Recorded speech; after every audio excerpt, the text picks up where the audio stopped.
A secret prisoner in a secret trial, sent to jail in secret. The identity of witness J, as he's known, cannot be disclosed, but circumstances of his arrest, prosecution and imprisonment are extraordinary and unprecedented. Secret trials are the mark of a totally different kind of society that we've always disapproved of. This is not the way we do justice in Australia. I think the Commonwealth has a lot of questions to answer here.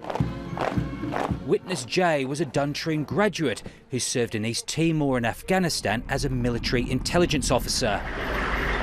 He's also served in Iraq, but his decorated career unravelled during a posting to a Southeast Asian capital. His top secret security clearance was under review, as happens about every 5 years for people in his line of work. Some anomalies in his answers during interview triggered concern he wasn't being entirely truthful about his behaviour as a single man on a foreign posting.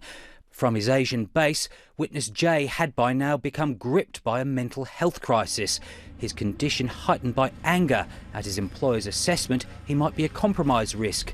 Next came a fateful decision. He fired off complaints by email and other unsecure means back to Australia in clear breach of security protocols. He named colleagues whose behaviour he believed was more egregious, and worse, he was accused of identifying foreign agents recruited for Australian direction and control, considered grave, practically unforgivable sins in his trade. Witness J was arrested and remanded in custody by ACT Chief Magistrate Lorraine Walker in May last year, first in solitary confinement and then in the sex offenders wing of Canberra's Alexander McConaughey Centre, where it was deemed he'd be safest. There's no suggestion he was a sex offender. The trial before Justice John Burns was held in secret. Witness J pleaded guilty to 5 charges and sentenced in February to 2 years and 7 months jail. Only 13 words exist on the court's public record about witness J's trial. Not that they're illuminating. Matter suppressed in its entirety. Justice Burns said the decision to close the court was at the request of the parties and was not taken lightly.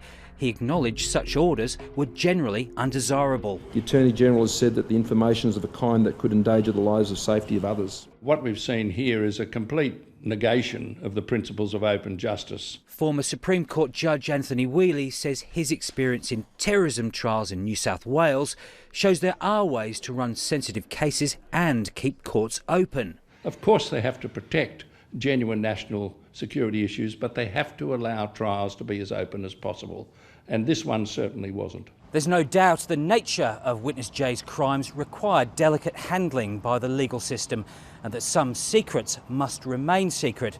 But the tried and tested principle still applies. Justice not only has to be done, it has to be seen to be done. And that was impossible because of the route taken here. Andrew Probyn, ABC News, Canberra.